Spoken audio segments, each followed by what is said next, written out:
जहां प्रेम रंग में भरी हुई कुंजों में प्रेममयी केली रंग भरे श्यामा श्याम करते रहते हैं, जहां आसपास प्रेम स्वरूपा यमुना जी प्रवाहित है, जहां रंग भरे समस्त सहचरियां विराजती हैं, जहां अद्भुत अद्भुत प्रेम रंगमयी लताएं, तरु, पल्लव, पुष्प, भ्रमर, खग, मृग, पशु, पंछी सब और सब जहां रंग भरे राधा राधा राधा ऐसा पुकारते रहते हैं। यहाँ के पत्तों से भी राधा नाम की ध्वनि, यहाँ के खग मृग पशु पंछी सब राधा यश गायक है। राधा यशु मुखर मत्त खगावली के रंग भरे अर्थात प्रेम रंग में भरे हुए यहाँ के खग मृग पशु पंछी सब राधा राधा पुकारते रहते हैं। और ललित राग रागिनियों की परम प्रवीण स्वामिनी जी की सहचरियां स्वामिनी जी को प्रसन्न करने के लिए अद्भुत भाव अद्भुत राग रागिनियों से गायन करती रहती है। भोरी सखी कहती, हे वृंदावन के खग मृग पशु पंछी, हे वृंदावन की तरुलताओं, हे वृंदावन की यमुना महारानी रसरानी रजरानी, हम पर कृपा करो। हमें केवल प्रीति चाहिए प्रियालाल की और कुछ नहीं। मेरा हृदय व्याकुल होकर श्यामा श्याम के लिए प्रतिपल तड़पता रहे, रोता रहे, ये प्रीति चाहिए। अहो भाग्य जिनके हृदय की समस्त कामनाएं उपासना की धारा के प्रवाह में बह गई और एक चाह रह गई श्यामा श्याम की प्रीति की, श्यामा श्याम की सेवा की, श्यामा श्याम के सुमिरन की, श्यामा श्याम के मिलन की। अहो भाग धन्याति धन्य हो गया। पर ये प्रीति हमारे हृदय में कैसे उत्पन्न हो? ये तो परम पवित्र रात दिन प्रियालाल के धाम में रहकर प्रियालाल की उपासना बड़ी अद्भुत रीति से कर रहे भोलानाथ जी, भोरी सखी, तो इनके हृदय में तो प्रीति है ही।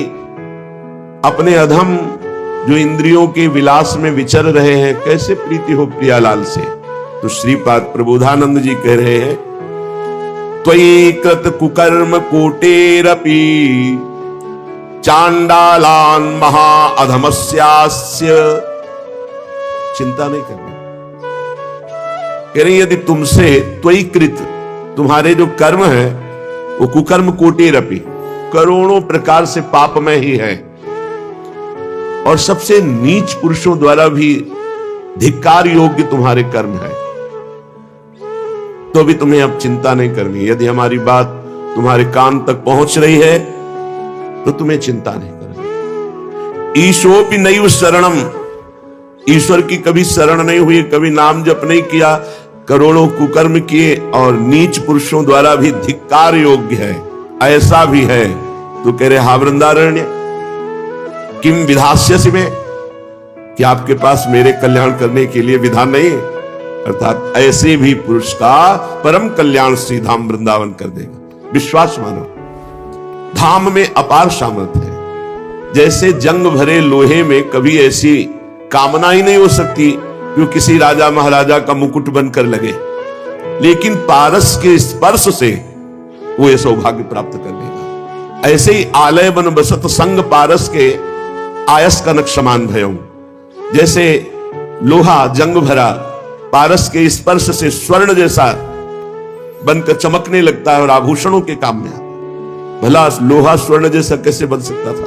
ये पारस का चमत्कार। तो ये धाम का प्रभाव कि जो करोड़ों कुकर्म करने वाला वो नरक जाएगा, जो कभी भगवान का शरणागत नहीं हुआ, कभी भजन नहीं किया, केवल पापाचरण और नीच पुरुषों द्वारा भी धिक्कार योग। ऐसे कुछ कर्म हैं जिन कर्मों को नीच पुरुष भी धिक्कारते हैं कि धिक्कार है, यद्यपि मैं पापी हूं लेकिन ये मुझसे बड़ा पापी है, क्योंकि ये निकृष्ट कर्म कुछ ऐसे हैं जैसे बाल हत्या, सोते हुए पुरुष की हत्या, गर्भ हत्या, ब्रह्म हत्या, ये ऐसे बड़े बड़े पाप हैं जिन्हें नीच पुरुष भी कहते हैं इनको नरक में भी ठौर नहीं मिलेगी, अर्थात नारकी पुरुष भी उसको धिक्कारते हैं। यदि ऐसा भी पुरुष, ये कमाल की बात, चमत्कार की बात, धाम का आश्रय और वास स्वीकार कर ले, तो श्रीपाद प्रश्नवाचक करते हैं वृंदावन से कि वृंदावन के आपके पास उसके कल्याण के लिए कोई विधान नहीं, अर्थात पक्का विधान है।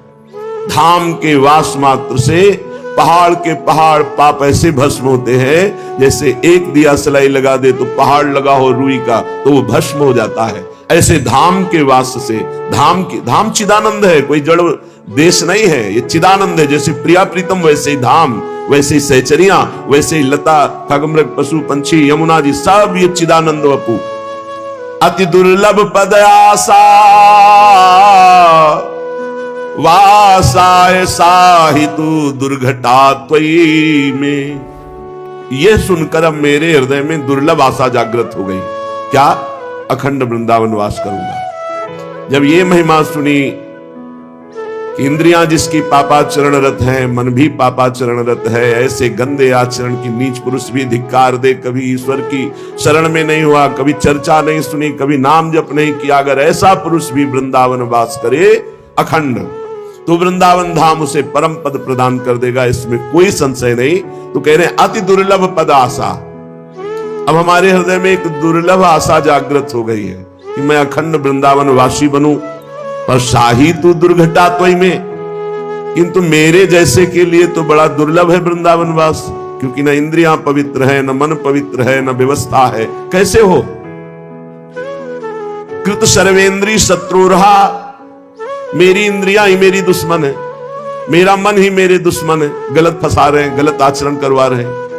वृंदारण्य किम नुमे भविता, क्या वृंदावन मेरी आशा पूर्ण नहीं करेगा? मैं वृंदावन की शरण में हूं, अब तो वृंदावन ही मेरी आशा पूर्ण करेगा। सच्ची मानो, एक होता है व्यवस्था से वृंदावन वास, एक होता है वृंदावन की व्यवस्था से वृंदावन वास। बस केवल वृंदावन का आश्रय। तो आप देखो, ये वृंदावन की व्यवस्था है, ये वृंदावन की व्यवस्था है। अगर अपनी व्यवस्था से रहते तो कितना बड़ा कर लेते, और वृंदावन की व्यवस्था से रहे तो देखो कैसे रख रहे हैं। कोई भी ये मत सोचो कि मेरे पास व्यवस्था नहीं है तो वृंदावन कैसे व्यवस्था करेगा, जैसे हमारी की ऐसे करेगा, पक्का मान लो। पर भरोसा दृढ़, परीक्षा में पक्का। परीक्षा क्या?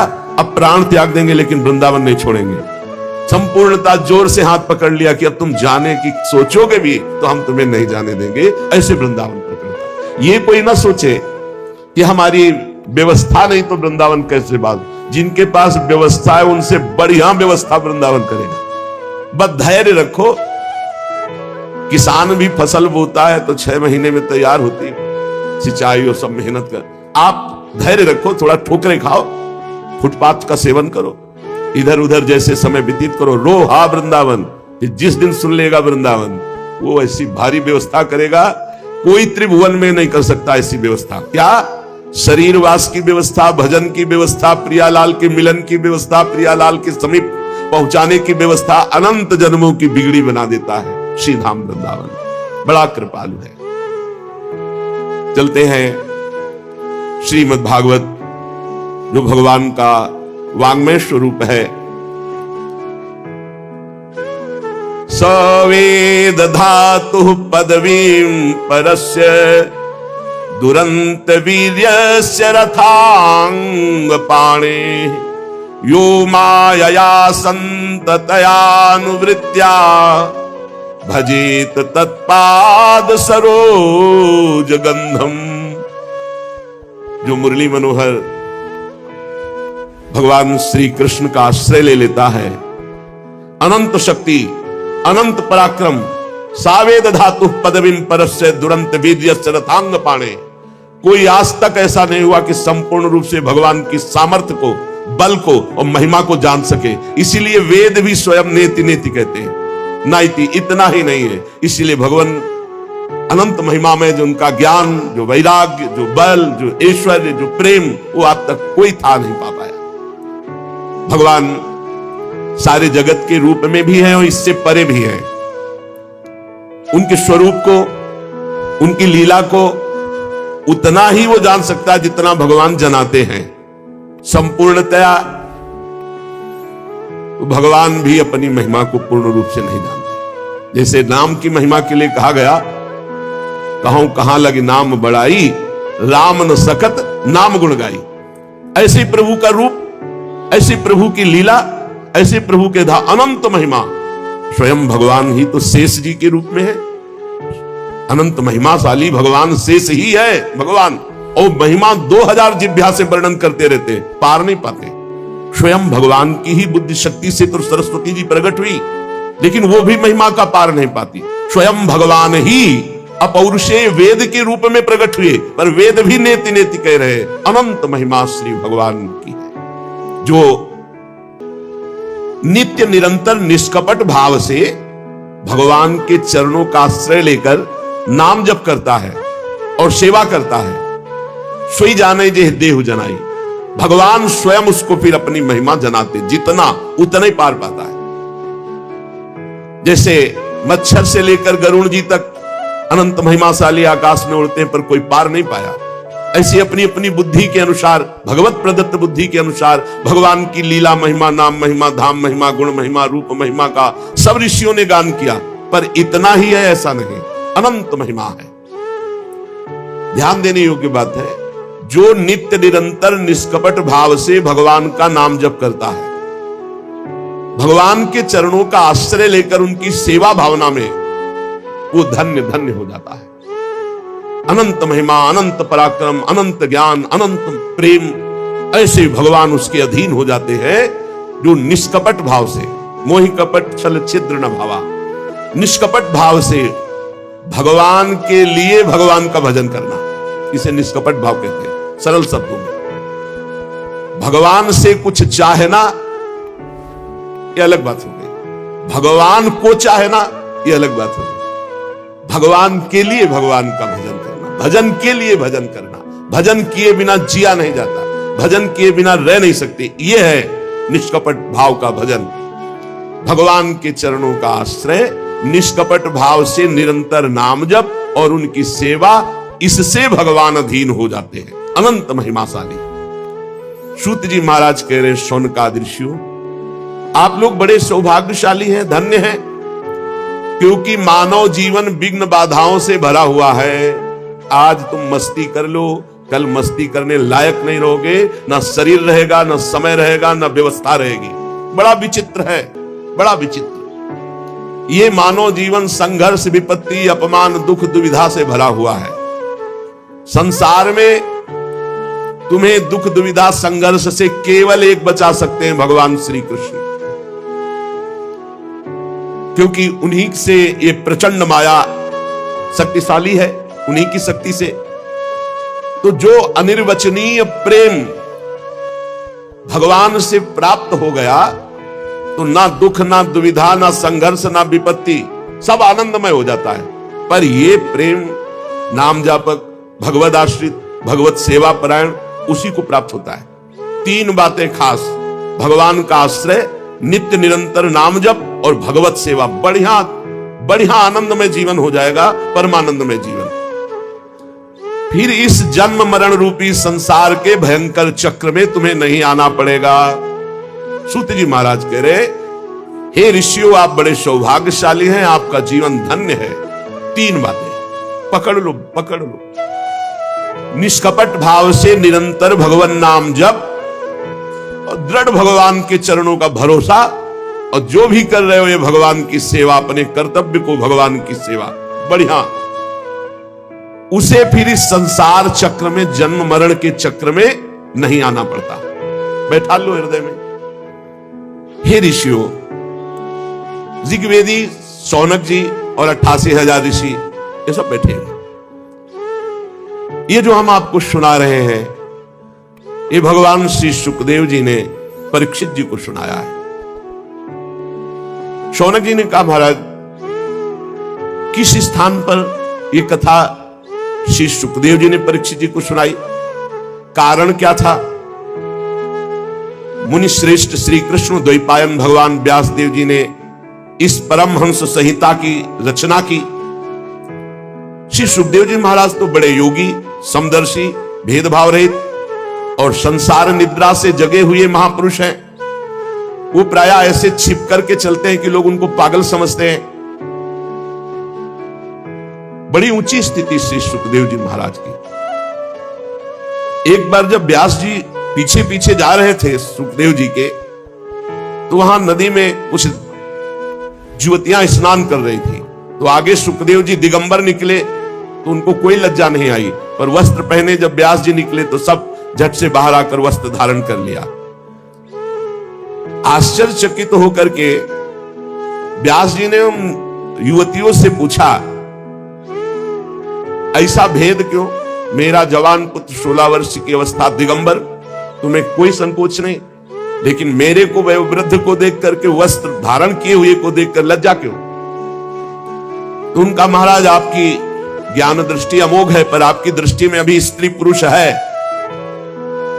परंतु आपकी पुत्र की दृष्टि में ब्रह्म के सिवा कुछ नहीं, इसलिए मुझे कोई लज्जा संकोच नहीं हुआ, और आपकी दृष्टि में स्त्री पुरुष है इसलिए लज्जा लगी और हमने वस्त्र धारण किया।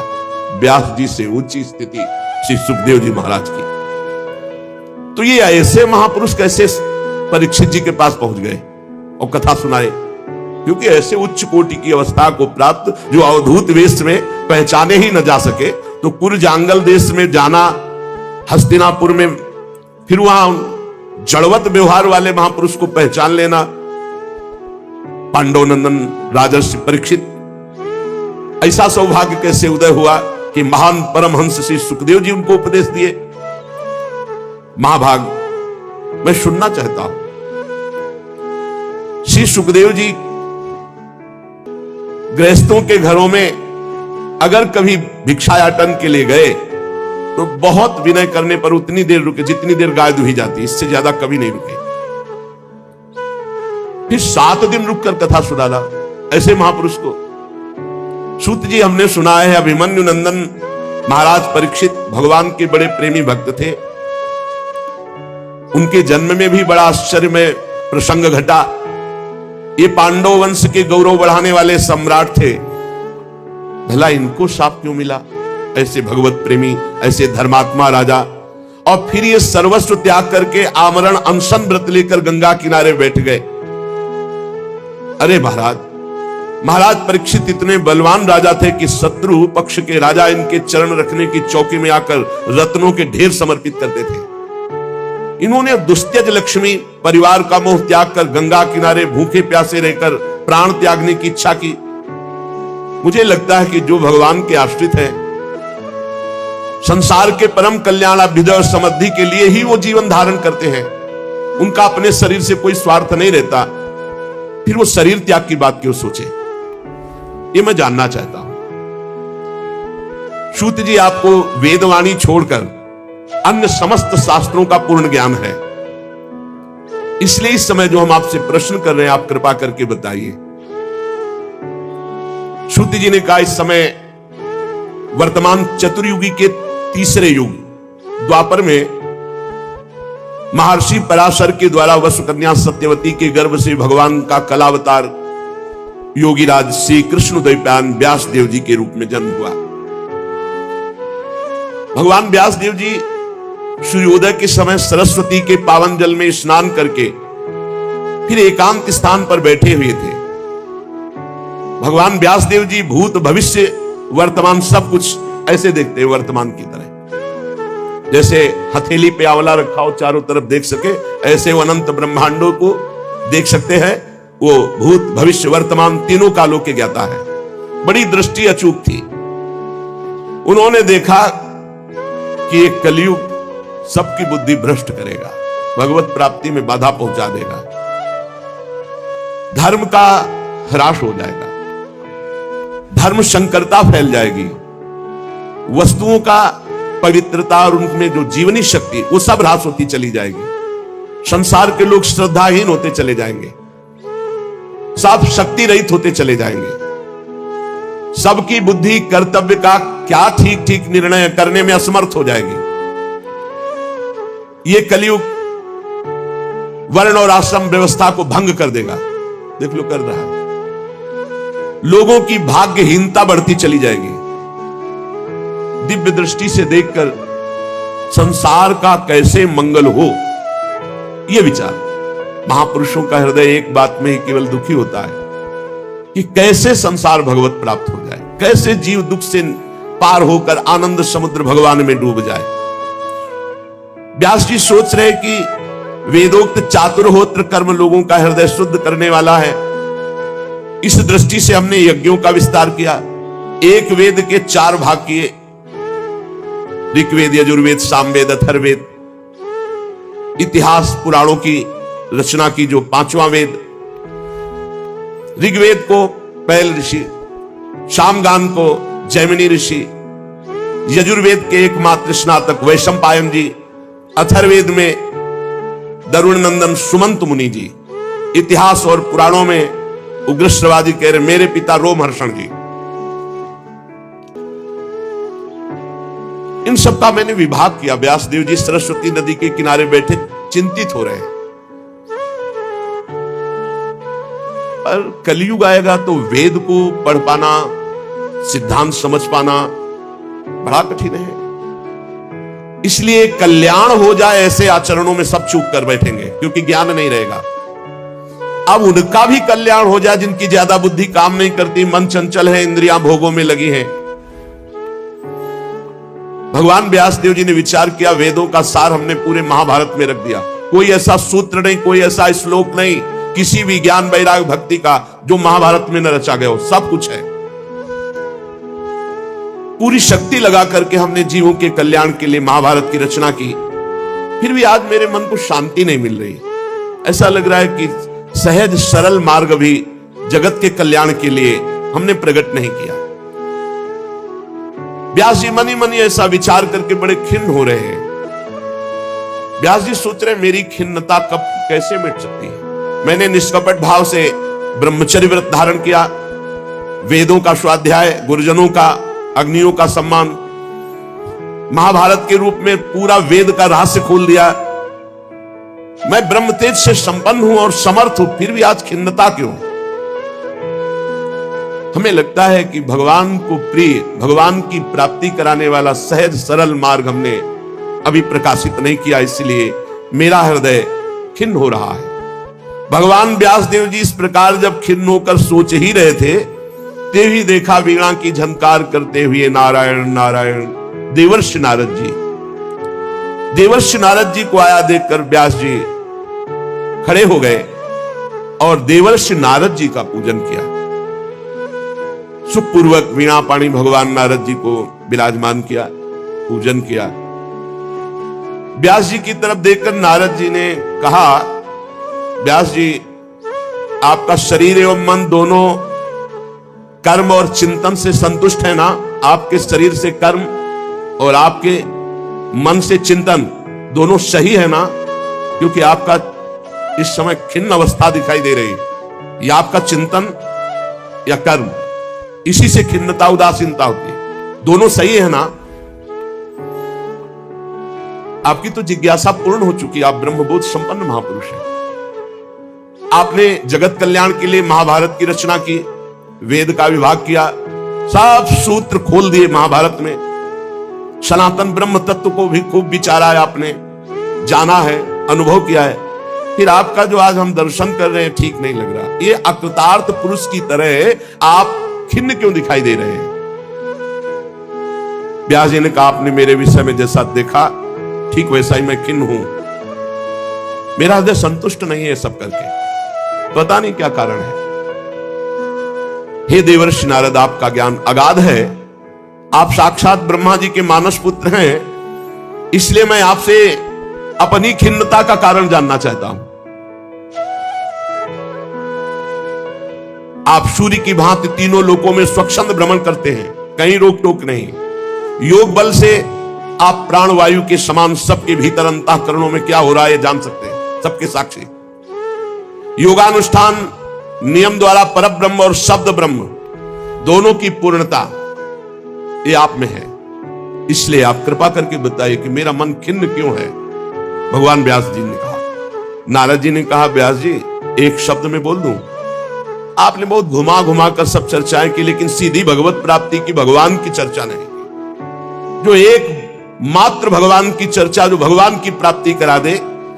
इसलिए भवतानुदित प्रायम यशो भगवतो अमलम ये नई वासो न तुष्येत मन्ने तद दर्शनम खिन्नम। आपके दर्शन की खिन्नता का कारण मैंने जान लिया।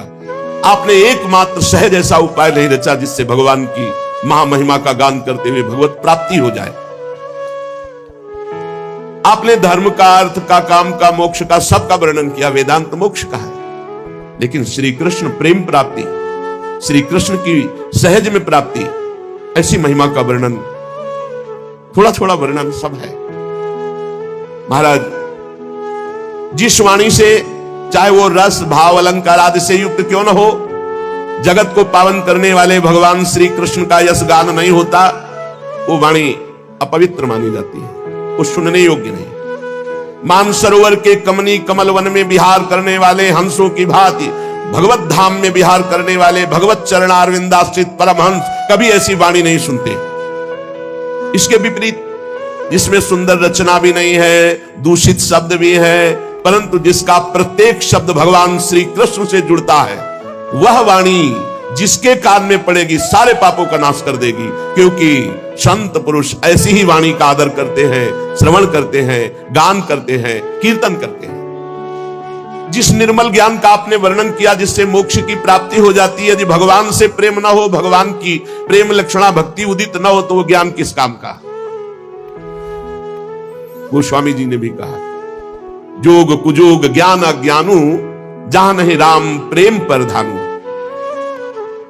महाराज, जो साधन सिद्धि दोनों दशाओं में अमंगल रूप है, वो कामना, काम्य कर्म, जो भगवान को अर्पण नहीं किया गया, ऐसा निष्काम कर्म, ये सब व्यर्थ, भगवान से संबंधित। महाभाग व्यास जी, आपकी दृष्टि अमोघ है, आपकी कीर्ति पवित्र है, आप सत्यपरायण दृढ़ व्रत हैं, इसलिए आप संपूर्ण जीवों को कैसे बंधन मुक्त किया जाए, इसलिए खिन्न है। वो होगा केवल अचिंत शक्ति भगवान श्री कृष्ण के लीला चरित्रों का गायन और श्रवण करने से। जो मनुष्य भगवान के नाम और रूप लीला गुण धाम के सिवा और कुछ बोलना चाहता है, उसी समय माया उसे फांस लेती है। सेवक जी महाराज कह रहे हैं, तब सुख हरिवंश गुण नाम रसना रटत, और बहुवचन अति दुख दानी। हानि हरिवंश के नाम अंतर परे, लाभ हरिवंश उच्चरत बानी। उसी समय दुख घेर लेगा जब भगवत चर्चा के सिवा प्रपंच की बात करोगे, फंसा लेगा। कोई न कोई अपराध वाणी का बन जाएगा, किसी की निंदा, किसी की अवहेलना। देवर्षि नारद जी कहते, जब कोई मनुष्य भगवान की चर्चा के सिवा और कुछ बोलने की इच्छा करता है, उसी समय भगवान की माया उसको चक्कर में फंसा लेती है, उसकी बुद्धि अपवित्र हो जाती है। जैसे हवा के झकोरों से डगमगाती हुई डोंगी को कहीं भी ठहरने का ठौर नहीं मिलता, ऐसे भगवत विमुख बुद्धि चंचल होकर माया में भ्रमित हो जाती, उसे कहीं ठौर नहीं मिलता। भगवान अनंत, कोई विचारवान विवेकी पुरुष संसार की वार्ता छोड़कर भगवान की चर्चा करता है, संसार की बातें सुनना बंद करके भगवान की बातें सुनता है, और वो परमानंद का अनुभव करता है। इसलिए जगत के कल्याण के लिए अब आप भगवान की लीलाओं का गायन कीजिए। बड़ी जोर की बात देवर्षि नारद जी यहां कह रहे, त्यक्त्वा स्वधर्मम चरणाम्बुजम हरे, भजन पकोथ पते ततो यदि। बहुत जोर की बात है। यत्र क्वा वा भद्रम अभूदमुष्य, किं को वार्थ आप तो भजताम स्वधर्मतः। जो अपने धर्म का त्याग करके भगवान की शरण में हुआ, मर गया, कोई भजन साधन नहीं बना। जैसे आज सुना आपने, शाम तक शरीर पूरा हो गया, कोई भजन साधन नहीं बना। भजन न तो परिपक्व हुआ, न साधन बना, तो बोले क्या उसका मंगल हो सकता है? अभी कोई साधना नहीं बनी, कोई भजन परिपक्व नहीं हुआ, क्या मंगल हो सकता है? नहीं, इतने मात्र से भगवत प्राप्ति, भगवान की शरण में हो। त्यक्त्वा स्वधर्मम चरणाम्बुजम हरे, ये बात समझना होगा कि अब तो सर्वधर्मान परित्यज्य मामेकम शरणम। जो भगवान ने आदेश किया, अब मैं वही स्वीकार करता हूं। त्यक्त्वा स्वधर्मम चरणाम्बुजम हरे, ये अंदर की बात है। आज सत्संग सुना और मन में निश्चय किया कि अब सब धर्म कर्म भगवान के लिए, अब तो मेरे जीवन का एकमात्र लक्ष्य श्री कृष्ण, और मर गया। कोई साधन भजन नहीं हुआ। भजन न पक्कोथ पते ततो यदि, न भजन हुआ न कोई परिपक्व अवस्था आई, तो क्या होगा? यत्र क्वा वा भद्र मभूदमुष्य, क्या उसका मंगल हो सकता है? बोले कदापि नहीं। सीधे शरणागति का फल सीधे शरण की प्राप्ति। और जो धर्मानुष्ठान खूब कर रहा है, भगवान की शरण में नहीं, भगवान का भजन नहीं करता, तो बोले क्या कभी उसका मंगल हो सकता है? नहीं। क्यों? ऐसे ऐसे अपराध बन जाएंगे। मान लो एक वैष्णव निंदा बन गई तो पूरे जीवन का स्वधर्मानुष्ठान सब चाट लिया। साधु अवज्ञा तुरंत भवानी कर कल्याण अखिल के हानि। भक्तन निंदा अति बुरी भूल करे, जिनको किए सुकृत बहु जन्म के क्षण में दारे खोए। कौन सा लाभ मिल जाएगा यदि हरि से विमुख होकर धर्मानुष्ठान करता है और हरि के शरणागत हो गया, सब धर्मों को भगवान के चरणों में समर्पित कर दिया और शरीर छूट गया, कोई भजन परिपक्व नहीं हुआ, तो भी उसे भगवत प्राप्ति होगी, क्योंकि वो भगवान की शरण में। त्यक्त्वा स्वधर्मम चरणाम्बुजम हरे भजन न पक्कोथ पतेत ततो यदि। पक्का नहीं हुआ, सिद्ध नहीं हुआ, कुछ नहीं, शरीर छूटा भगवान को, क्यों? भगवान की शरण में था। भगवान का उभय भाति ते आनो, दोनों स्थिति में लाओ, चाहे वो कामना से हो चाहे निष्कामना से, चाहे जैसे भाव से हो, अगर मेरे शरण में आ गया तो भगवान करे कोटि विप्र बदला गए जाहु आए शरण तजो नहीं था। इसलिए बुद्धिमान पुरुष को चाहिए कि भगवत आनंद की प्राप्ति के लिए, दुख निवृत्ति के लिए एकमात्र भगवान की शरण ले लो। भगवान खुद गीता जी में कह रहे, दैवी है सा गुणमयी मम माया दुरतया मामे वे प्रपद्यन्ते माया में ताम तरंते। जय घोष है, तर जाएगा। वही बात देवर्षि नारद जी कह रहे। तिनके से लेके ब्रह्मा तक ऊंची नीची योनियां ये सब कर्म के फल स्वरूप हैं। ये स्वयं प्राप्त नहीं होती, कर्म के अनुसार प्राप्त होती। लेकिन भगवान की शरण में हो जाए तो शरण मात्र से भगवत प्राप्ति, माया मुक्ति। शरण हो जाए, हृदय से हो जाए। संसार के विषय सुख में तो चीटा चीटी पशु पक्षियों को भी वही भोग सुख मिल रहा है जो तुम मनुष्य शरीर में, कर्म के अनुसार सब। लेकिन इस कर्म के चक्र से निकाल करके परमानंद की अनुभूति, ये तो त्यक्त्वा स्वधर्मम चरणाम्बुजम हरेर, ये भगवान श्री कृष्ण के चरणों के आश्रय से होगी। बहुत ध्यान देने योग्य बात है, इससे बहुत पुष्टता होती है। व्यास जी भगवान श्री कृष्ण के चरणों का आश्रय ले लिया, शरणागत हो गया वो जन, पर उसमें बुरा भाव अंदर अभी है। बहुत बहुत जोर की बात है। तो भी वो संसार में जन्म मृत्यु के चक्र में नहीं आएगा। ना वही जनो जातु कथन चनाब्रजेन मुकुंद सेव्य न्यवदंग संस्कृतिम स्मरन मुकुंदांग्युपगूहनम पुनर् विहातुमिच्छेन्न रसग्रहो यतः। बड़ी बात है, इसी से मस्ती आती है। भगवान श्री कृष्ण के चरणारविंद का शरणागत सेवक हो गया और उसमें दैवात बुरा भाव है, बुरा भाव, धर्म विरुद्ध आचरण। तो बोले क्या वो अन्य मनुष्यों तरह दुर्गति को प्राप्त होगा? बोले ना, वो जन्म मृत्यु संसार में नहीं आएगा। ये है हमारे प्रभु की रात न प्रभु चित चूक किए की करत सुरत सहवार किए की। जय घोष है। संस्कृतिम चक्र में अब नहीं आ सकता, बुरा भाव भी है, पर भगवान का शरणागत। इसीलिए कहा गया है कि भगवान जो गीता जी में कह रहे कि साधुरेव समन्तव्यः, उसे मानो साधु है। साधु को साधु मानने के लिए नहीं कहा जाता, जो साधु नहीं है उसको साधु मान। मेरी शरण में आ गया पिचेत्सु दुराचारो भजते माम अनन्य भाग साधुरेव समन्तव्यः सम्यक व्यवसिता ऐसा। अब वो दुराचारी गति को नहीं जाएगा, वो मेरे को प्राप्त होगा। यह भगवान की शरणागति। ओहो, सब सिद्धांत एक तरफ, भगवान की करुणा एक तरफ। व्यास जी जो भगवान श्री कृष्ण के चरणारविंद की शरण में आ गया, दैवात कभी बुरा भाव उसके अंदर है, तो वो जन्म मृत्यु संसार चक्र में नहीं आएगा। बुरा होते हुए भी वो भगवान को प्राप्त हो जाएगा। क्यों? क्योंकि भगवान का आश्रय। मुकदमा में फांसी की सजा पक्की, वकालत पक्की, न्यायाधीश पक्का, दस्तखत पक्के, लेकिन राष्ट्रपति ने माफ कर दिया, अब क्या करोगे? अब जज ये थोड़ी कहेगा कि घंटों सालों से हम दिमाग लड़ा करके फिर इसको निर्णय किया, आप रद्द क्यों कर रहे हैं? वकील कहे हम बहुत वकालत की है और ये पक्का दोषी है, तो राष्ट्रपति कहेंगे पक्का दोषी है पर हमने माफ कर दिया। अहम त्वाम सर्व पापेभ्यो मोक्षयिष्यामि मा शुचा, ये हमारे अखिल कोटि ब्रह्मांडों के अधिपति बोल रहे हैं। सर्वधर्मान परित्यज्य माम एकम शरणम व्रज। छाती फूल जाती है बात सुनकर, नहीं तो एक एक कर्म का बहुत बड़ा बड़ा हिसाब है। यहां कह रहे व्यास जी, जो भगवान श्री कृष्ण के चरणारविंद की शरणागति स्वीकार कर ली, उसमें दैवात बुरा भाव, दैव कहते प्रारब्ध, प्रारब्ध के अनुसार बुरा भाव, तो क्या वो जन्म मृत्यु संसार चक्र में आएगा? कभी नहीं।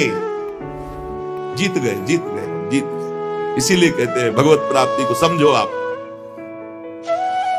जिसने भगवान के चरण कमलों का एक बार आश्रय ले लिया, फिर भगवान उसे कभी नहीं छोड़ते। ये मंगल बात। और जिसे चस्का लग गया भगवान के भजन का, भगवान की लीला कथा सुनने का, उसको कल्याण, कल्याण की फिक्र नहीं। कल्याण तो उसका हो गया जो बुरा भाव वाला भी है, लेकिन भगवान का शरण आश्रय ले लिया, अपिचित शुद्राचारो। ऐसा मंगल भगवान की शरणागति है। मैंने तो आपको इशारा बताया है, आप तो खुद सब कुछ जानते हैं। देवर्षि नारद जी कह रहे हैं व्यास जी, आप अपनी अमोघ दृष्टि का प्रयोग कीजिए। आप भगवान पुरुषोत्तम के कलावतार हैं। आपने अजन्मा होकर यह जन्म धारण किया है जगत मंगल के लिए। ये तपस्या, वेदाध्ययन, यज्ञानुष्ठान, स्वाध्याय, ज्ञान, दान, तीर्थयाटन, इन सबसे भगवत प्राप्ति।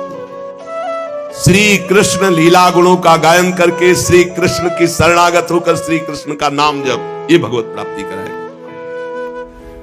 मैं तुम्हें अपने पूर्व चरित्र को बताता हूं देवर्षि नारद जी। ये पिछले कल्प की बात है, युग की नहीं, कल्प की बात है।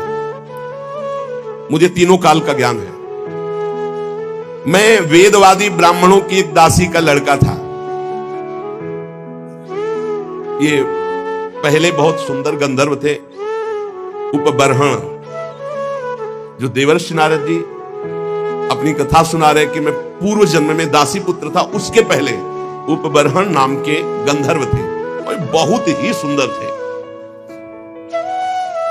इनको इतना सब पसंद करते थे, चाहे कोई भी हो, इनका दर्शन करना, इनसे संभाषण करना। चित्ररथ गंधर्व ने 50 दिव्य सुंदर अपनी पुत्रियों को, उपबर्हण को ब्याहा था। बड़े ही सुंदर थे। एक बार ब्रह्मा जी ने भी इनको अपनी सभा में गाने के लिए बुलाया, उपबर्हण को भगवान का यश गाने के लिए। अब ये उस सभा में तो गए, बहुत रूपवान थे, जो देखे लुभायमान हो जाए। तो ये भगवान का यश न गा करके जो अप्सराएं और सब तो रूप सौंदर्य सांसारिक गाने लगे। ब्रह्मा जी गए, सभा में बुलाए गए हो, हरि यश गान करने के लिए तुमने सांसारिक रूपों का गायन किया, इसलिए तुम दंड के अधिकारी हो, जाओ नीच योनि को प्राप्त हो। तुम्हें गर्व है अपने इस रूप का, जाओ तुम नीच योनि को प्राप्त हो। शाप सुनते तत्काल शरीर क्षीण हो गया, नष्ट हो गया। और ये कालांतर में द्रुमिल गोप की पत्नी कलावती के गर्भ से प्रकट हुई। किसी कारण से द्रुमिल गोप जब पधार गए तो कलावती इनको एक लेकर, साधु सेवी ब्राह्मण थे, उनके यहां दासी भाव से रहकर इनका पालन पोषण करने लगे। तो वही कह रहे हैं कि मैं पिछले कल्प के अपने पूर्व जीवन में वेदवादी ब्राह्मणों की एक दासी का लड़का था। वर्षा ऋतु में चातुर्मास जैसे चल रहा है, तो महात्मा जन एक स्थान पर 4 महीने टिकते हैं। प्रायः ऐसा था, पहले से वो स्थान देख लेते थे कि जहां 4 महीना भिक्षा मिलेगी, और वो 4 महीना वर्षा में एक जगह रहते थे। वो जब देव उत्तिष्ठिनी एकादशी आती है, तब फिर सब चातुर्मास पूर्ण करके भ्रमण करते थे। तो ऐसा ही उन ब्राह्मण के यहां चातुर्मास करने बड़े महात्मा जन आए। उन ब्राह्मण ने मुझको, मेरी बाल्यावस्था थी, देवर्षि नारद जी कह रहे, उन संतों की सेवा में नियुक्त कर दिया। देखो, संत सभा में अपराध किया, ब्रह्मा जी की सभा संत ही सभा तो है, तो नीची गति को प्राप्त हुई। अब यहां संत सेवा तो सर्वोत्तम गति को प्राप्त होंगे। मुझे संत सेवा में नियुक्त कर दिया गया। ये बड़ा सौभाग्य होता है जब संत सेवा का अवसर मिले, उनके चरण धोने का, उनको परोस के पवाने का, उनकी जूठल पत्तल फेंकने का, उनकी पत्तल से जूठे किनका लेकर, बड़ा अवश्य जो भगवत प्रेमी महात्मा। ये संसारिक लोग उपहास करेंगे, न मत सुनना, ये संसार के रजोगुणी लोग नहीं जानते हैं। बातुल भूत विवश मतवारे, ये ते नहीं बोले वचन विचारे, तिनकर कहा सुने नहीं काना। अहो भाग्य, संतों का चरणामृत मिले, संतों की जूठी पत्तल से एक एक कण उठा के पाने का। आप खुद अनुभव करके देख लेना कैसा हृदय होता, रोने का मन होगा प्रभु के लिए जब संतों की जूठन मिलेगी। यद्यपि मैं बालक था, पर मैं संतों के सामने बहुत सौम्य होकर रहता, चंचलता नहीं करता। बालक था इसलिए हमारी इंद्रिय विषय भोग संबंधी कोई चेष्टा ही नहीं थी, और खेल कूद में मेरी रति नहीं थी। तो संत मुझे बहुत पसंद करते, क्योंकि शांत भाव रहना, उनकी आज्ञा में रहना, उनकी सेवा में। तो सब संत हमें सेवा देते, ए पानी ले आ, ए ऐसा। मेरा शील स्वभाव देखकर समदर्शी सब संतों ने हम पर बड़ी कृपा की। उच्छिष्टले पान अनुमोदितो द्विजयी, सकृष्म भुंजे तदपास्त किलबिषा। देख लो, मुझे संतों की जूठी पत्तल फेंकना, उनके पात्र मार्जन करना और उसमें लगा हुआ जूठन निकाल के एकत्रित करके खाना, इससे क्या हुआ? भुंजे तदपास्त किलबिषा, जितने पाप थे सब भस्म हो गए। ये बड़ी बात है, ये बड़ी बात है।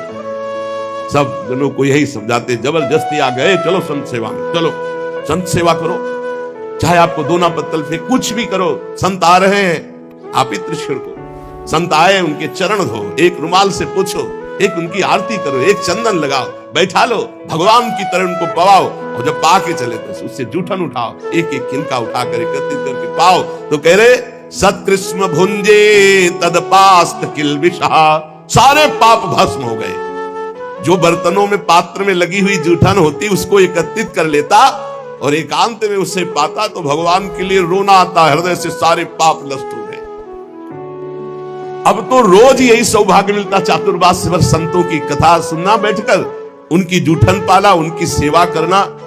तो मेरी भगवान श्री हरि में अपार रुचि हो गई। रुचि, पूरा जीवन व्यतीत हो जाता है। उद्देश्य श्री भगवान भले हो, लेकिन रुचि भोग रहती है, रुचि संसार रहती है। रुचि भगवान में हो गई। ये संतों का जूठन, संतों के वचनामृत श्रवण का। प्यारे व्यास जी, संतों के संग में जब भगवान की लीला कथा होती तो मैं एकाग्रता पूर्वक सुनता और रोता, क्योंकि हृदय पवित्र हो रहा है। मेरी भगवान में अपार प्रीति होने लगी, भगवान में रुचि, महात्माओं की सेवा से मेरी बुद्धि भगवान में अचल हो गई। ये बहुत बड़ी बात, बुद्धि का भगवान में अचल हो जाना। अब उस बुद्धि में शुद्ध ज्ञान जागृत हुआ। बालक ही है अभी, ये संपूर्ण संसार असत है, ये ब्रह्म स्वरूप में कल्पित है, ये सत्य नहीं है। मैं ऐसा देखने लगा, ये बहुत ऊंची स्थिति। इस प्रकार शरद और वर्षा, इन दो ऋतुओं में तीनों समय महात्माओं का चरण धोना, महात्माओं की जूठन पाना, महात्माओं के वस्त्र धोना, उनके पास बैठकर भगवान की चर्चा सुनना, मेरे चित्त से रजोगुण तमोगुण का पूरा नाश और विशुद्ध त्रिगुणातीत भक्ति का प्रादुर्भाव हो गया।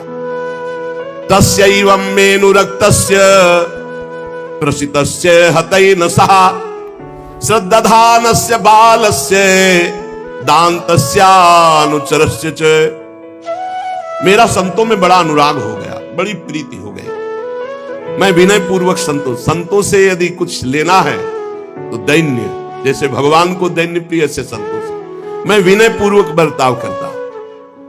संत जन मेरी श्रद्धा, मेरा संयम, मेरी विनम्रता, आज्ञाकारिता, ये देख करके बहुत प्रसन्न हुए। जब जाने का समय हुआ तो मैं सब संतों के चरणों में लौटकर रोया कि अब कैसे जीऊंगा। 4 महीने आपका सानिध्य, चरणामृत, वचनामृत, उच्छिष्टामृत।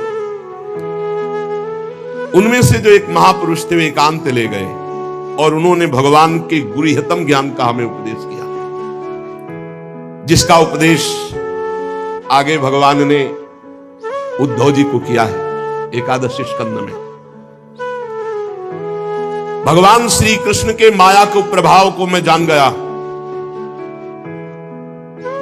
अब तो कुछ अच्छा नहीं लगा। कैसे भगवान का दर्शन, सत्य संकल्प व्यास जी पुरुषोत्तम भगवान श्री कृष्ण के प्रति समस्त कर्मों को समर्पित कर देने से और निरंतर भगवान की स्मृति से तीनों तापों का नाश करने वाला शुद्ध ज्ञान प्रकट हो जाता है। वो मेरे हृदय में प्रकट हो गया। अब तो जन्म मृत्यु चक्र में डालने वाली माया का मेरे ऊपर कोई प्रभाव नहीं। बड़ी प्रसन्नता हृदय में, पराभक्ति का प्रादुर्भाव। अब प्रभु का नाम गुण स्मरण बस यही चल पड़ा। प्रभु का नाम जप रहे, प्रभु की लीला गायन कर रहे, प्रभु का स्मरण कर रहे। कभी कभी एकांत में, हे प्रभु मैं आपको नमस्कार करता हूं, हे प्राणाधार आपका कैसे साक्षात्कार होगा, ऐसे प्रार्थना करता। अब मुझे संतों की कृपा से ब्रह्म ज्ञान और पराभक्ति भाव रूपा दोनों का परिचय प्राप्त हो गया था। व्यास जी ने कहा, नारद जी जब वो ज्ञानोपदेश देने वाले महात्मा जन चले गए तब फिर आपने क्या किया? उस समय आपकी अवस्था तो बहुत छोटी थी, फिर आपने अंतिम समय शरीर कैसे परित्याग किया? और आप इस समय पूरी याद रखे हुए हैं, काल तो सब स्मृति का नाश कर देता है, आपको पूर्व कल्प की स्मृति कैसे? पीछे युग की नहीं, पूर्व कल्प की। देवर्षि नारद जी ने कहा, जब मुझे ज्ञान देने वाले महात्मा गण चले गए तो मैं भगवान का नाम जब, भगवान का ध्यान, भगवान का स्मरण करते हुए, बहुत छोटी अवस्था थी, समय व्यतीत कर रहा था। मैं अपनी माँ का इकलौता लड़का था, वो मुझे बहुत प्यार करती थी। ये मुझे पच नहीं रहा था, ये मुझे पच नहीं रहा था कि माँ मुझे प्यार कर रही। मैं ही उसका सहारा था, इकलौता लड़का। मैंने भगवान से प्रार्थना की, प्रभु मां के स्नेह पास से मुझे मुक्त करो। देखो, जननी जनक बंधु सुखदारा, तन धन धाम सुहृद परिवारा, सबकी ममता ताग बटोरी, मम पद मनई बांध बरडोरी। मेरी योग क्षेम की चिंता मां बहुत करती, हर समय खाया कि नहीं खाया, ऐसा वैसा, और ये मुझे बहुत अखरता क्योंकि मेरे ध्यान में विक्षेप पड़ता। कठपुतली जैसे नचाने वाले की इच्छा के अनुसार नाचती है। भगवान व्यासदेव जी से देवर्षि नारद जी कहते, संसार चक्र जिनसे चलता है वो ईश्वरों के ईश्वर भगवान श्री कृष्ण। मैंने भी सोचा भगवान का जब विधान कोई होगा तभी मुक्त हो पाऊंगा। अभी 5 वर्ष की अवस्था थी, मुझे देश काल का कुछ ज्ञान नहीं था। एक दिन मुझे सूचना मिली कि मेरी माँ गौ धोने के लिए घर से बाहर निकली थी, रास्ते में काले सर्प ने डस लिया। अब सर्प का क्या दोष, पैर छू गया होगा, काल की प्रेरणा, उसने डस लिया। मां पधारी, मैंने सोचा महामंगल हो गया। ये लो, यह है भक्तों का हृदय, महामंगल में जोई जोई प्यारो करे सोई मोहि भावे। अब तो कोई रोक टोक नहीं ना, कोई प्यार कर। भक्तों को डर किससे लगता है जानते हो? नफरत करने वालों से नहीं, प्यार करने वालों से। जो भगवान के प्रेमी जन होते हैं वो अपमान, तिरस्कार, निंदा करने वालों से कभी डरते नहीं, लेकिन प्यार करने वाले से डरते हैं। श्रद्धावान जो हो, कहीं हमारी चित्त वृत्ति इधर न चली जाए। नारद जी ने कहा, महामंगल, महामंगल बड़ा अनुग्रह है, और चल पड़े उत्तर दिशा की ओर। बस चलते ही गए, नगर, गांव, देश, खाने, खेड़े, नदी, इन सबको पार करते हुए आगे देखा बड़ा शीतल जल, जो जलाशय विशाल है, कमल खिले हुए हैं, पक्षी घूक रहे हैं, भौरे मड़रा रहे हैं। बालक 5 वर्ष का अकेला ही इतना लंबा मार्ग तय करके, नरकट, बांस, सेठा, कुश, कीचक, ऐसे जंगल में, वहां सांप, उल्लू, सियार, भयंकर जीवों का घर, पर मुझे भय नहीं लगा क्योंकि मैंने जान लिया था कि वही होगा जो श्री कृष्ण रचे हैं।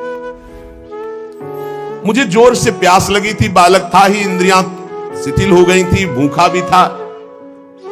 अब उस बढ़िया सरोवर में स्नान किया और जल पान किया, थकावट मिट गई। पास में देखा विशाल एक पीपल का वृक्ष था, वहीं जाकर आसन लगाया और बैठ गया। भयावह जंगल, पर जैसा संत महात्माओं ने मुझे बताया था भगवान का स्वरूप, वैसे ही मन ध्यान करने लगा। एकांत भक्ति भाव, वशीकृत चित्त द्वारा जे भी आर्त भाव से भगवान को पुकारा, मेरे नेत्रों में आंसू, शरीर में रोमांच और भाव में भगवान प्रकट हो गए। भगवान व्यास जी उस समय मुझे कैसे तुम्हें बतावें जो आनंद प्रकट हुआ भगवान के प्रकट होने पर। रोम रोम पुलकित हो गया, हृदय शीतल शांत हो गया, आनंद की बाढ़ आ गई और मुझे तनिक भी ध्यान नहीं रहा मैं कौन हूं, कहां हूं, कैसा हूं। भगवान का ऐसा सुंदर रूप, मेरा मन लुभायमान हो गया। बस अभी आनंद ले ही रहा था कि सहसा रूप अंतर ध्यान हो गया।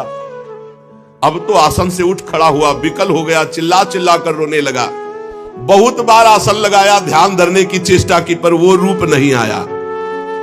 बार बार विकल होकर भगवान को पुकारा, अब इस रूप के बिना मैं जी नहीं सकता। अतृप्त हो गया, अशांति बढ़ गई, कैसे प्रभु का रूप अब दोबारा देखे। वन में भटकने लगा तो आकाशवाणी हुई, खेद है, इस जन्म में तुम दोबारा दर्शन नहीं कर सकते। अध कचरे योगी को मेरा दर्शन असंभव। ये मैंने तुम्हारा चित्त लुभायमान करने के लिए अपनी तरफ से दर्शन दिया है। ऐ निष्पाप बालक, तुम बस इसी रूप का ध्यान करते हुए निरंतर मेरा नाम जप कर और शरीर की आयु पूरी होने का इंतजार कर। अब तुझे कोई वासना नहीं फंसा पाएगी। अल्पकाल में संत सेवा से तुम्हारी चित्तवृत्ति परम पवित्र हो गई, इसीलिए संत सेवा से प्रभावित होकर मैंने तुम्हें दर्शन दिया, ये तुम्हें लुभायमान करने के लिए। अब तुम्हारा यह शरीर जब छूटेगा तो तुम मेरे दिव्य पार्षद देवर्षि नारद के रूप में जन्मोगे, प्रकट होगे। ये भगवान ने कहा। तुम्हारा दृढ़ निश्चय कभी नहीं टूटेगा। सृष्टि का प्रलय हो जाने पर भी तुम्हें एक एक बात की स्मृति रहेगी। मैं हर समय तुम्हें देख रहा हूं, तुम निश्चिंत रहना। बस मेरे ध्यान में, मेरे भजन में शरीर छोड़ो और आओ, मैं दिव्य पार्षद रूप तुम्हें प्रदान करूंगा। मैंने आकाशवाणी जिस दिशा से हुई थी झुककर प्रणाम किया। बस लज्जा संकोच छोड़कर भगवान के नाम का कीर्तन करता हुआ समय व्यतीत करता, कब शरीर छूटे। स्पृहा, मद, मत्सर ये सब नष्ट हो चुके थे। अब तो काल की प्रतीक्षा करता हुआ केवल विचरण करता। भगवान की कृपा से मेरा हृदय कृष्ण प्रेम से भर गया। जैसे बिजली कौंधती ऐसे अचानक मृत्यु आई और मेरे शरीर को नष्ट कर दिया। जे भी शरीर नष्ट हुआ तो सीधे भगवान के समीप गया और भगवान ने मुझे दिव्य चिदानंद में देवर्षि नारद शरीर दिया। ये पांच भौतिक नहीं है, ये चिदानंद है। त्रिभुवन में कहीं भी वायु के समान देवर्षि नारद जी जाते और कभी मृत्यु नहीं होनी। प्रारब्ध कर्म पांच भौतिक शरीर में होते हैं, चिदानंद में नहीं। सबको चिदानंद मिलता है जो भगवान के निजन होते, जैसे दास, सख्य, वात्सल्य, गोपी, सहचरी, ये सब चिदानंद स्वरूप। जब भगवान नारायण कारणों प्रणयकालीन समुद्र के जल में शयन करते हैं, उस समय भगवान ब्रह्मा जी सारी सृष्टि को समेट के, जैसे दुकानदार अपनी पूरी दुकान को समेट के घर जाता है, ऐसे सब समेट के भगवान की श्वास के साथ उनके उदर में जाके पूरी सृष्टि लेके शयन करते हैं। 1000 चतुर्युगी बीत जाने पर जब ब्रह्मा जी जगते तब सृष्टि करने के लिए तीनों लोकों के जीव सब बाहर आ जाते हैं। फिर दुकान फैला दी, ये ऐसे ही चल रहा है। मैं भगवान की कृपा से बैकुंठ से लेकर अनंत जितनी रचना है सब में बिना रोक टोक के विचरण करता हूं। मेरा कभी एक क्षण के लिए भी भगवान का भजन नहीं छूटता। और भगवान ने मुझे अपने कर कमल से स्वर ब्रह्म ये वीणा दी है, और इस वीणा में सा रे गा मा पा धा नी, सा षडज, र ऋषभ, गा गांधार, मा मध्यम, वा पंचम, धा धैवत और ना निषाद, ये सातों स्वर, सातों राग, ये सब विराजमान है इस वीणा में। षडज, ऋषभ, गांधार, मध्यम, पंचम, धैवत, निषाद, सा रे गा मा पा धा नी।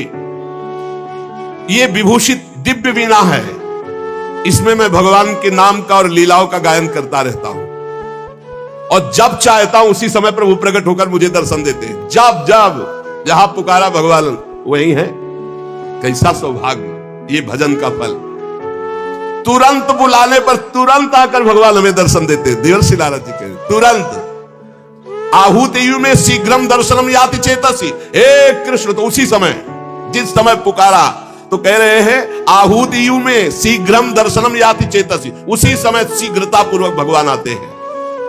जिन लोगों का चित्त निरंतर विषय भोगों की कामना से आतुर हो रहा है, उनके लिए बात समझना भी बड़ा कठिन होगा।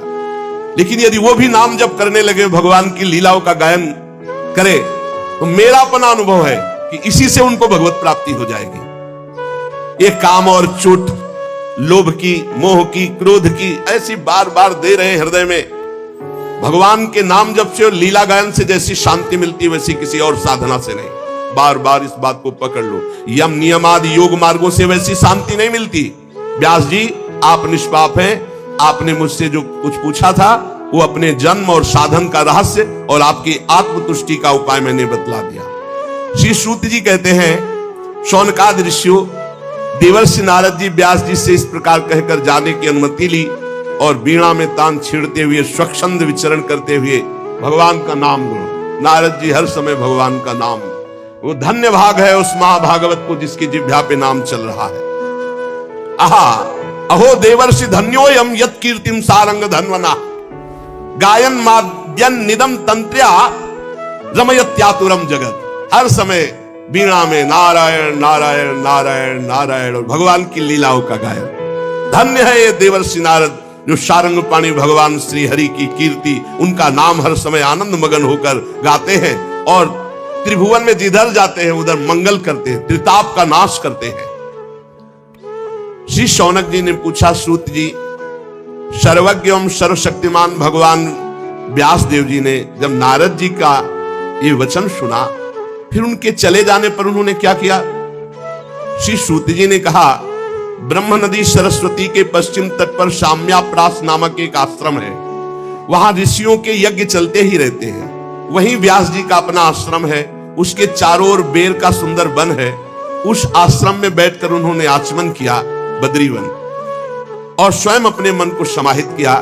उन्होंने भक्ति योग के द्वारा अपने मन को पूर्णतया एकाग्र और निर्मल करके आदि पुरुष परमात्मा और उनके आश्रय में रहने वाली माया को देखा, जिस माया से मोहित होकर ये जीव तीनों गुणों से अतीत होने पर भी अपने को त्रिगुणात्मक मान लेता है और इस मान्यता के कारण भारी दुख भोगता है, जन्म मरण आदि। इस अनर्थों की शांति का साक्षात साधन है केवल भगवान का निरंतर चिंतन। पकड़ो, संपूर्ण माया से बचने का एकमात्र उपाय है निरंतर भगवान का भजन, निरंतर चिंतन। परंतु संसार के लोग इस बात को नहीं जानते हैं।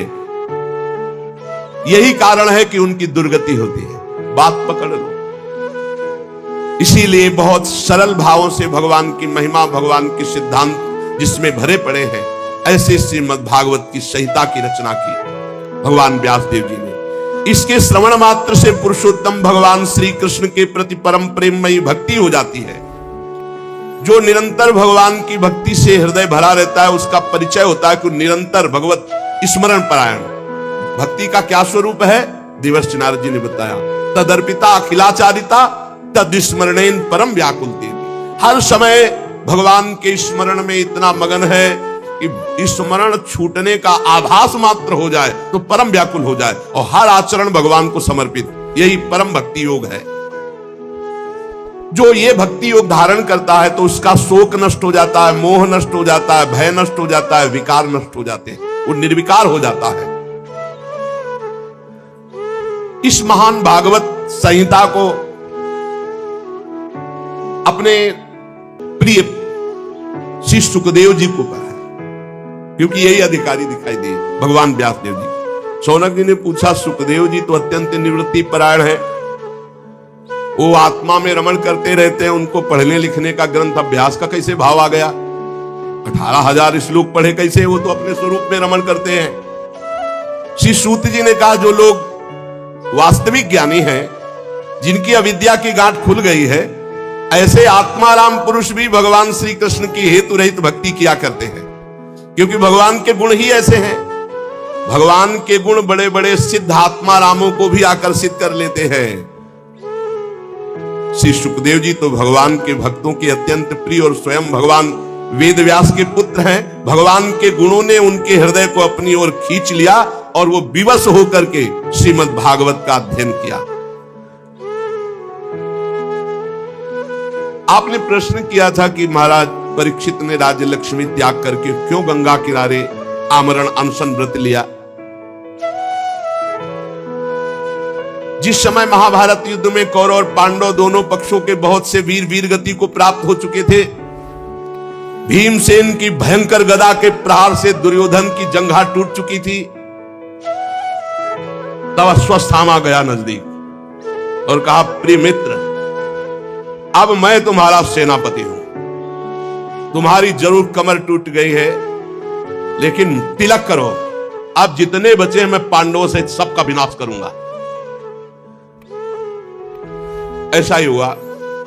वो अपने स्वामी दुर्योधन का प्रिय कार्य समझकर जितने सो रहे थे सबको काट डाला था अश्वत्थामा ने। बहुत से वीर बचे थे, बहुत से वीरों को रात्रि में सोते समय सबको, धृष्टद्युम्न आदि सबको, और ये द्रौपदी के पुत्रों को पांडव समझकर काटा था। और ये भगवान ने बचाव पक्ष किया, पांडवों को उठा करके अपने शिविर की तरफ ले गए और वहां द्रौपदी के पुत्र सोए हुए थे, तो समझा कि पांचों पांडव क्योंकि ज्यों के थे वैसे ही महारथी थे,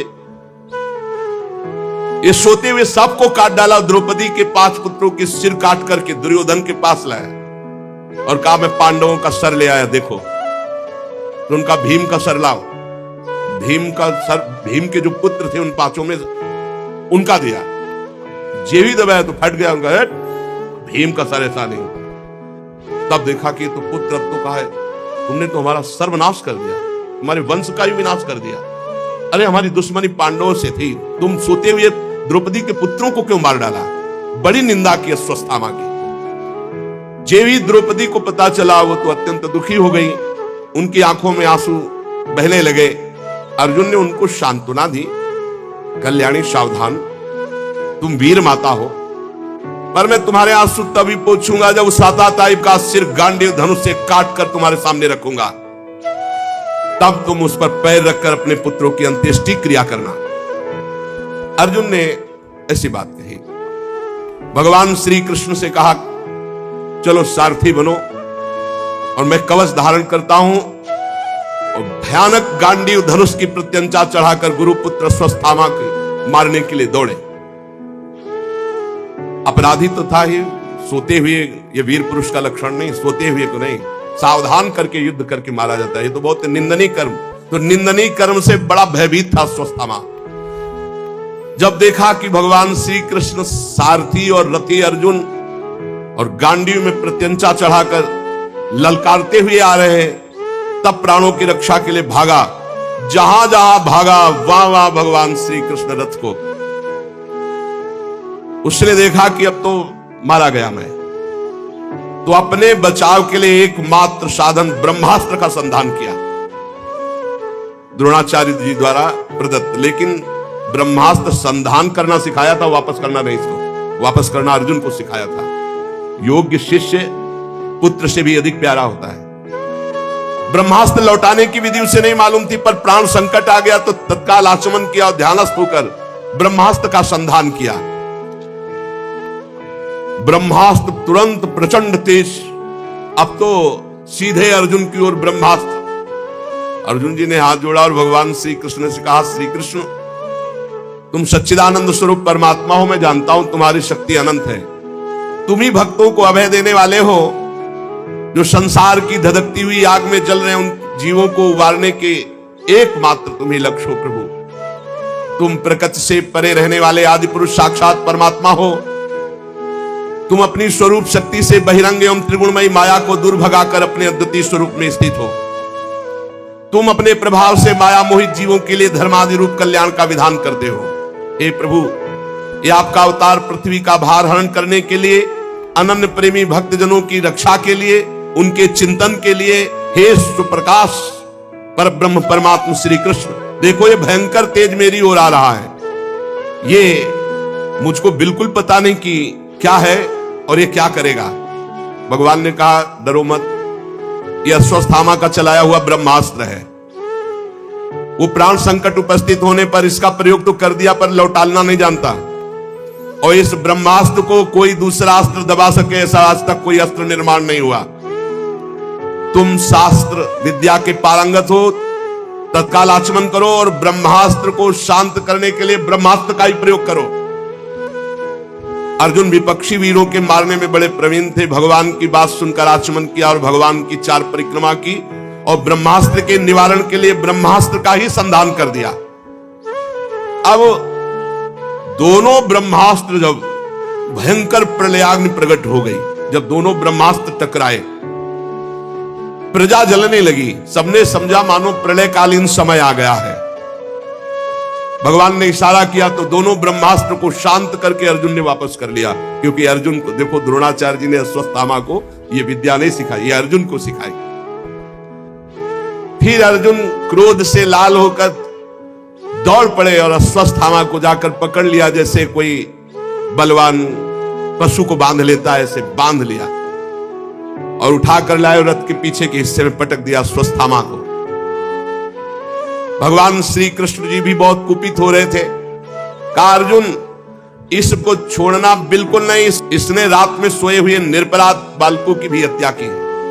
धर्मवेत्ता पुरुष, असावधान, मतवाले, पागल, सोए हुए बालक, स्त्री, शरणागत, रथहीन, पागल आदि को कभी नहीं मारते। महत अपराध है, ऐसा नहीं मारना चाहिए। और इसने वो सब कर डाला।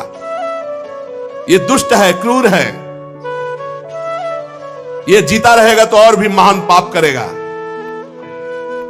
मेरे सामने तुमने द्रौपदी से प्रतिज्ञा की थी कि जिसने तुम्हारे पुत्रों का वध किया उसका सिर उतार कर लाऊंगा।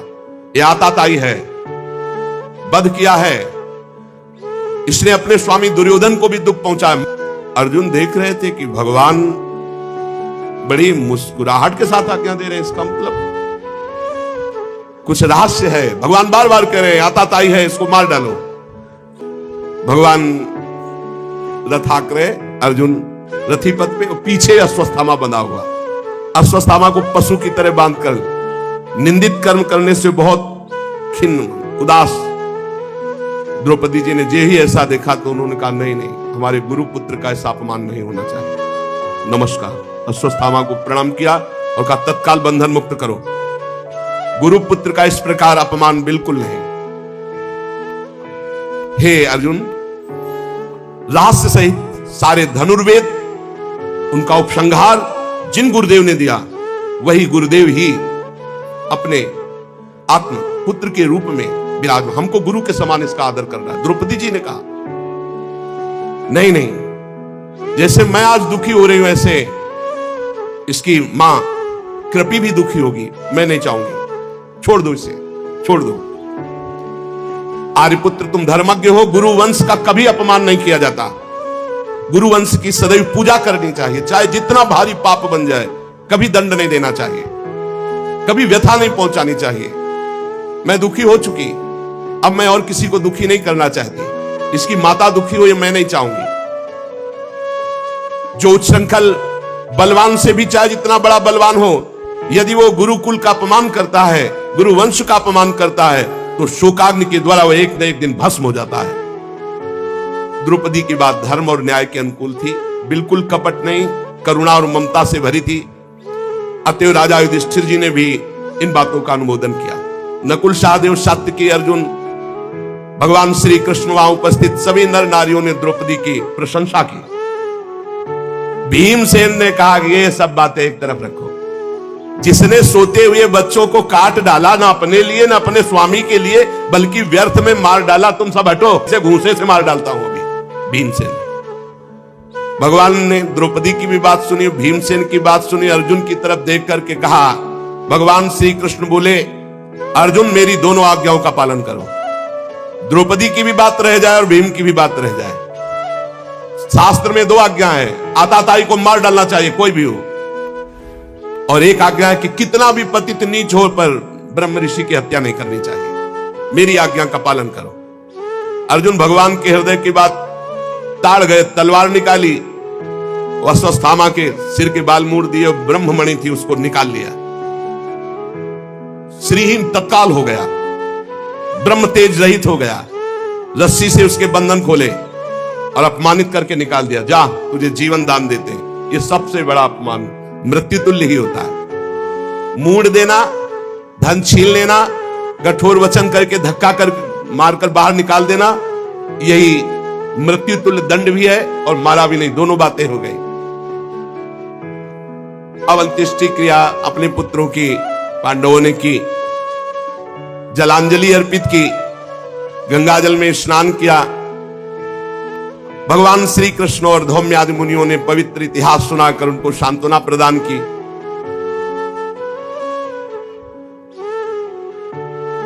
भगवान श्री कृष्ण युधिष्ठिर को राज तिलक, सिंहासन आरूढ़, सब काम ठीक अब हो गया। अश्वमेध यज्ञ करा दिए, जाने का विचार हुआ। युधिष्ठिर से और बड़े बुजुर्गों से भगवान ने कहा हम उद्धव आदि के साथ द्वारिका। सबने विवश होकर के भगवान से प्रार्थना की कि अब आपको जाने की अनुमति कौन दे, आपके दर्शन मात्र से सुख मिलता है, पर जैसे आपको सुख मिले। भगवान के लिए दारुक ने रथ सजाया, छत्र चंवर आदि जैसे। भगवान बैठने ही जा रहे थे कि आवाज आई, प्रभा पाहि माम महायोगिन देव देव जगतपते नान्यम तद भयम पश्ये यत्र मृत्यु परस्परम। प्रभु प्रभु रक्षा करो, रक्षा करो। आपके अतिरिक्त तो कोई नहीं है कि इस लोक में मुझे बचा सके, क्योंकि यहां सब परस्पर एक दूसरे की मृत्यु के निमित्त बन रहे। प्रभु ये देखो, कोई तेजो में बाण मेरे गर्भ की ओर दौड़ा रहा है। उत्तरा के गर्भ में महाराज परीक्षित थे। स्वामिन मुझे भले मार डाले, लेकिन मेरे गर्भ की रक्षा हो, मैं आपकी शरण में हूं। भक्तवत्सल भगवान ने दृष्टि डाली तो देखा कि ये नीच माना नहीं, ब्रह्मास्त्र का प्रयोग गर्भस्थ शिशु पे कर दिया स्वस्थामा ने। और उधर 5 बाण संधान किए पांडवों को, कि वंश नहीं रहने देंगे। पांडवों को भी नष्ट करने के लिए 5 बाण, और 1 बाण उत्तरा के गर्भ में विराजमान महाराज परीक्षित के नाश के लिए ब्रह्मास्त्र का प्रयोग। पांडवों ने देखा, बोले प्रभु ये 5 बाण तेजों में हमारी ओर आ रहे हैं। सबने अस्त्र उठा लिया। भगवान ने कहा तुम सब शांत हो जाओ। ध्यान किया सुदर्शन चक्र का। यह अमोघ अस्त्र है, भगवान का पार्षद है, और सुदर्शन चक्र को रक्षा में लगा दिया। पांडवों की कोई भी अस्त्र शस्त्र छू नहीं सकता। देखो ये कथाएं ही नहीं है, इनको जीवन में उतारना है। हर परिस्थिति में यदि हम भगवान का आश्रय लिए रहेंगे तो भगवान हमारी रक्षा करेंगे पक्का। सुदर्शन चक्र से निज जनों की रक्षा की। योग योगेश्वर भगवान श्री कृष्ण ने जब देखा कि पांडवों की वंश परंपरा जिससे चलनी उस परीक्षित के ऊपर ब्रह्मास्त्र, तो तुरंत अपने माया के द्वारा कवच रख दिया, गर्भस्थ शिशु को कवच में। सुदर्शन चक्र की रक्षा में पांडवों को। ब्रह्मास्त्र अमोघ है, कोई शस्त्र उसको नहीं रोक सकता। फिर भगवान श्री कृष्ण का तेज सुदर्शन के सामने आते ही 5 बाण शांत हो गए। ये कोई आश्चर्य की बात नहीं, भगवान सर्वाश्चर्यमय है। भगवान निज शक्ति माया से स्वयं अजन्मा होकर संसार की सृष्टि, पालन और लय करते हैं। भगवान श्री कृष्ण ब्रह्मास्त्र की ज्वाला तो सुदर्शन से, और आप अंदर सूक्ष्म रूप रख करके गर्भस्थ शिशु परीक्षित की रक्षा की। बड़ा सौभाग्य परीक्षित जी का, गर्भ में भगवान के दर्शन हो गए। ब्रह्मास्त्र की ज्वाला से मुक्त कर दिया पांडवों को भी और गर्भस्थ शिशु को भी। फिर भगवान ने सांत्वना दी और कहा अब चले। जब कुंती जी ने देखा कि भगवान जा रहे हैं, भगवान के समीप आई और भगवान से स्तवन करने लगे। जो स्तवन वो आगे चलते। श्री राधा वल्लभ